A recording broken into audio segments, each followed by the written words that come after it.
There are people who walk through life softly. They speak gently, they listen carefully, and they always try to make others feel seen, safe, and loved.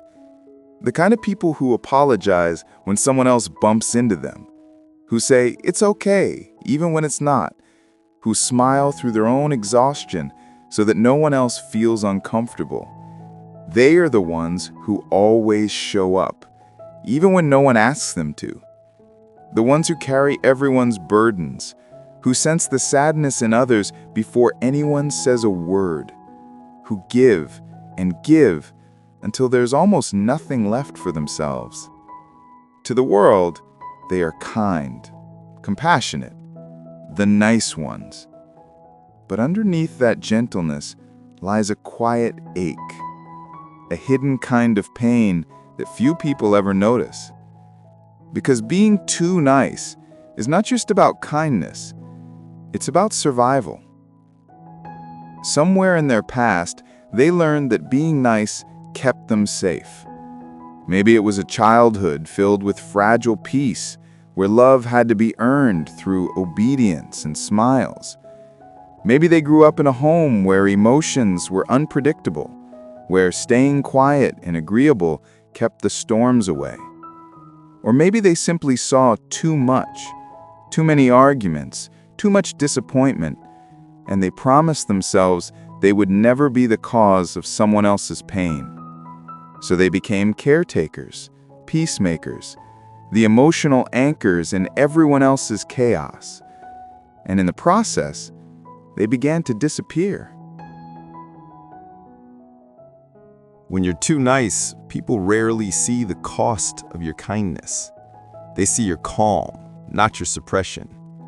They see your patience, not your anxiety. They see your willingness to help, not the weight you're quietly carrying. Because the truth is, constantly putting others first often comes from a deep fear of what will happen if you don't. Fear of being rejected, fear of being misunderstood, fear of being called selfish. So they keep saying yes, even when their whole body is begging them to say no. They convince themselves that boundaries are cruel, that speaking up will make people leave, that silence is safer than honesty. But the heart always keeps count. And over time, even the gentlest soul begins to crack under the weight of their own selflessness. The hidden pain behind being too nice is that you start to believe that love is something you must constantly earn. You become addicted to approval, not because you want attention, but because you need proof that you are still worthy. Every thank you, every "you're such a good person" becomes a tiny moment of relief, a whisper that says, maybe I'm not invisible after all. But the relief never lasts. Because deep down you know that most people love the version of you that always says yes, that never complains, that never asks for anything in return. And it hurts. It hurts to realize that the kindness you give so freely is often misunderstood for strength, or worse, for endless capacity. You start to wonder if anyone would still love you if you stopped trying so hard, if you said no, if you were honest, if you finally admitted that sometimes you are tired too.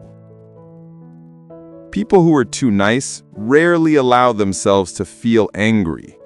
They've been taught that anger destroys, that expressing it makes them bad. So they turn it inward. They call it overthinking, being sensitive, feeling too much. But in truth, that anger is just unmet need. It's all the moments they swallowed their truth for the sake of peace. It's the silence they kept when they should have spoken. It's the pain of realizing that no one ever asked how they were doing. They carry this quiet resentment like a secret, a shameful thing they try to hide under layers of kindness. But even the softest heart has limits. And when you spend years caring for others without ever being cared for, something inside you begins to dim. Not in a dramatic way, It happens quietly, like light fading at the end of the day. You start saying, "I'm fine," because it's easier than explaining. You laugh when you want to cry. You comfort others when you're the one breaking inside. And little by little, you forget what your own needs even feel like. People who are too nice often find themselves in one-sided relationships, friendships, romances, even families, where love flows only one way. They attract people who take without thinking, who mistake compassion for compliance, and who believe that kindness means permission. And because the too nice person doesn't want to cause conflict, they accept it. They tell themselves, "I can handle it." They make excuses for the other person. They hope that if they just keep giving, someday someone will finally give back. But giving without balance always leads to emptiness. You can't pour from a cup that's never refilled. And yet they keep pouring because the thought of stopping feels selfish. The tragedy is that their kindness, the very thing that makes them beautiful, becomes the reason they suffer. There's a loneliness that comes with being too nice, a loneliness that has nothing to do with being alone. It's the ache of being surrounded by people who don't really see you, who love the way you make them feel, but never stop to ask how you feel. You become everyone's safe place, but no one becomes yours. You carry everyone's stories, but no one carries yours. And so you learn to hold it all, the guilt, the exhaustion, the quiet disappointment behind a practiced smile. But that smile starts to hurt, because beneath it, you're tired. Tired of being the strong one, the understanding one, the endlessly patient one. Tired of being told how nice you are, when what you really need is for someone to say, "You don't have to be." The world tells us that being nice is always good, that it's the highest virtue, but it rarely talks about how it can become a mask you wear so long that you forget there's a person underneath. And maybe that's the saddest part, realizing that in trying so hard to be loved, you've abandoned yourself. But here's the truth that kindness never taught you. You don't have to be nice to be good. You don't have to agree to be kind. You don't have to shrink yourself to make others comfortable. Sometimes love means saying no. Sometimes care means walking away. Sometimes being kind to yourself means disappointing someone else.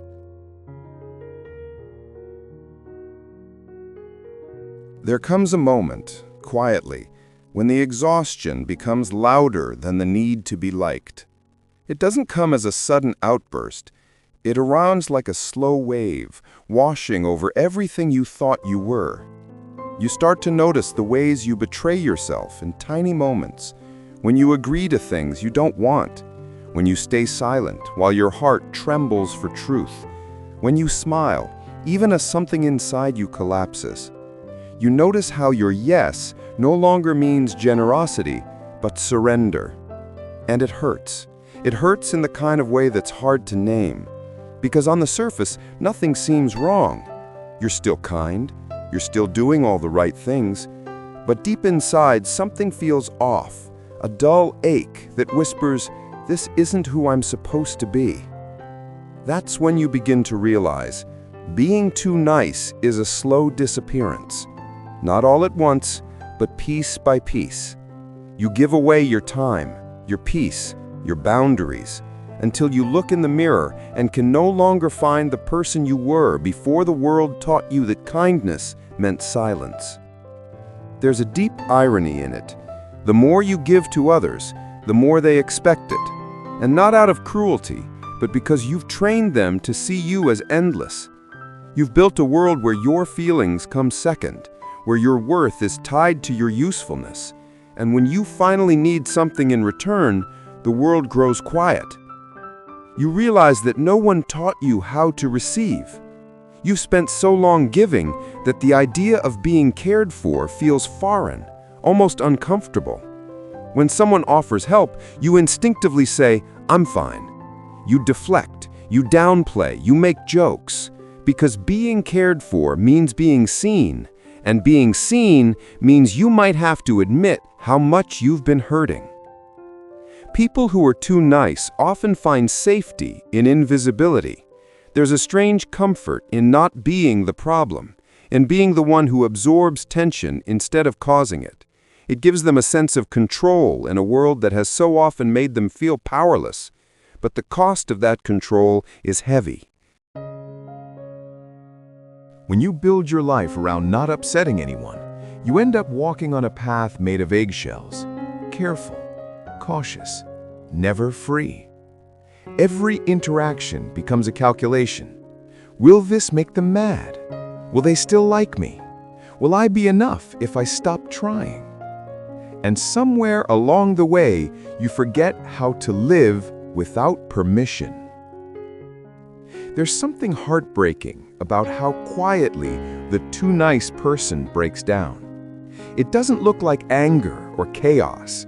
It looks like silence, withdrawal, disconnection. You start canceling plans, not because you don't care, but because you can't keep pretending. You stop reaching out because you're tired of being the one who always initiates. You start craving solitude, not because you hate people, but because you're tired of the performance of peace. It's strange how being too kind can make you lonely, how you can spend your life surrounded by people who adore you and still feel unseen. Because what they love isn't your soul, it's your usefulness. They love the calm you bring, the comfort you give, the way you make everything easier. But they don't know the quiet ache that follows you home when the door closes. The ache of realizing that you are everyone's safe place, but no one is yours. And yet, even in that ache, there's beauty. Because that longing, that deep, hollow space inside, means your heart is still alive. It still wants something true. It still believes that love can exist without performance, that connection doesn't have to cost your peace. That's the beginning of healing. The moment you realize that being nice and being kind are not the same thing. Niceness is fear dressed as care. Kindness is courage born from truth. To be nice, you abandon yourself to keep others comfortable. To be kind, you stay honest even when it trembles. Kindness doesn't say yes to everything. Kindness knows when to walk away. But learning that lesson feels like grief, because the version of you that was too nice, the one who always tried, who always gave, who always believed the best in people, that version kept you safe once. It wasn't wrong. It was survival. So when you begin to outgrow it, it feels like betrayal, like you're letting go of the only way you knew how to be loved. You start questioning everything. If I stop being so available, will people still care? If I start setting boundaries, will they call me selfish? If I show my sadness, will they still stay? The truth is, some people won't. Some will leave when you stop giving endlessly. Some will withdraw when you stop making their comfort your priority. And yes, it will hurt, deeply, but it's the kind of pain that frees you. Because every person who leaves when you choose yourself is someone who was only ever there for your silence. Healing from being too nice isn't about becoming hard or cynical. It's about learning to give without losing yourself. It's about letting your yes mean something again. It's about speaking even when your voice shakes, trusting that honesty doesn't destroy love, it refines it. It's about realizing that peace isn't the absence of conflict, it's the presence of truth.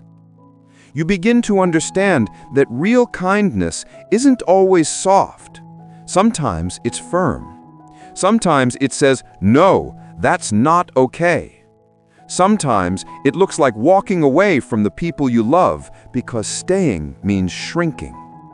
And the first time you do that, the first time you choose your own peace over pleasing someone else, it feels terrifying, but also quietly liberating. You start to find small moments of freedom, saying no without explanation, resting without guilt, letting someone else be disappointed without feeling responsible for their emotions. These moments feel awkward at first, like learning to breathe again after holding your breath for too long. But with time, they become sacred. You begin to see that your worth was never meant to be proven through exhaustion. You were never meant to be everyone's shelter while standing in the rain yourself. You were meant to be kind, yes, but also whole. Healing doesn't happen all at once.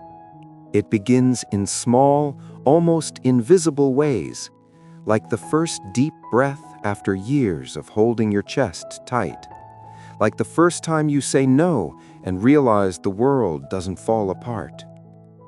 You start to see yourself differently, not as the nice one who keeps everything together, but as a person who is quietly learning what it means to exist without apology. For the first time in a long time, you ask yourself a question you've always avoided. What do I actually need?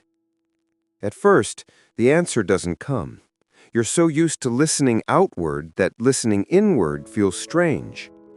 But with time, the silence becomes a home. You start to notice the things that bring peace instead of pressure, the people who listen instead of take, the moments that make you feel soft instead of small. You begin to realize that kindness was never meant to be currency. It was meant to be connection. When you've been too nice for too long, self-compassion feels almost rebellious. You've spent years believing that your value lies in being selfless, that the best kind of love is the one that forgets itself. But now, you're beginning to understand something deeper, that love without self-love isn't noble, it's incomplete. You start treating yourself the way you've always treated others, with patience, gentleness, forgiveness. You stop punishing yourself for not being perfect, for needing rest, for having boundaries. You learn that being soft doesn't mean being weak, and that saying no doesn't make you unkind. There's a moment, quiet but monumental, when you realize that you don't have to earn rest. You don't have to explain your silence. You don't have to apologize for being human. And in that moment, something shifts.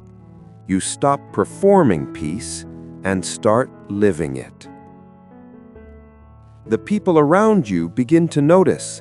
Some will celebrate this version of you, stronger, calmer, more honest. Others will be uncomfortable because your boundaries disrupt their expectations. But you let them go, gently. You stop chasing after those who only love the version of you that was convenient. It hurts, yes. There's grief in letting go of people you once built your world around. But there's also relief, the kind that comes from finally breathing air that's yours.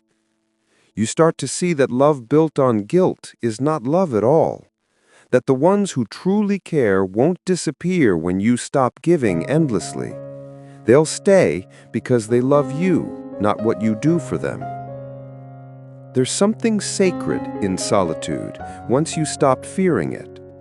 It becomes a mirror, showing you how much of your life was spent trying to belong to others when you had never truly belonged to yourself. You begin to remember small joys you'd forgotten. watching the rain without rushing somewhere, listening to music without multitasking, walking slowly because you no longer feel the need to keep up.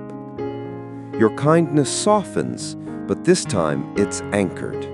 It no longer leaks from your wounds, it flows from your wholeness. And the strange thing is, people can feel the difference. Your yes becomes honest, your smile becomes real, your presence becomes calm instead of performative. Because you're no longer giving to be loved, you're giving because you already are. Healing from being too nice isn't about building walls, it's about building roots. It's about learning that love isn't a transaction, it's a rhythm, a quiet exchange between souls who see each other without needing to be needed. You start to surround yourself with people who speak softly, not because they fear conflict, but because they respect peace. People who don't need your constant agreement to feel loved. People who sit with your silence without trying to fix it. These are the kinds of souls that teach you a new way of being, a love that doesn't demand you to disappear. And slowly, you begin to return to yourself. You look back at the version of you who was always too nice, the one who smiled through heartbreak, who gave without asking, who thought love was a prize for self-sacrifice, and you feel tenderness, not shame. Because you understand now that person wasn't weak, they were just trying to survive. They didn't know that love could be soft and honest, gentle and grounded. They didn't know they could say no and still be good. So you whisper to them, quietly, "You did the best you could." And for the first time, you forgive yourself for all the times you said yes when you wanted to scream no. You forgive yourself for shrinking to fit inside other people's comfort. You forgive yourself for mistaking exhaustion for virtue. And in that forgiveness, you finally come home. There's a certain kind of peace that doesn't come from others finally understanding you. It comes from finally understanding yourself. You realize that the love you were always trying to give away was yours all along. It had just been waiting for you to turn inward. You stop chasing validation because you know what's real no longer needs to be proved. You stop over-explaining because your worth doesn't depend on being understood. You begin to exist gently, truthfully, quietly, and in that softness, you discover a strength far greater than any armor. One day, someone will look at you, not the version that's endlessly accommodating, but the real you, and they will love you without taking. They will listen without demanding. They will see you and not the role you play. And in that moment, you'll understand why the journey was necessary.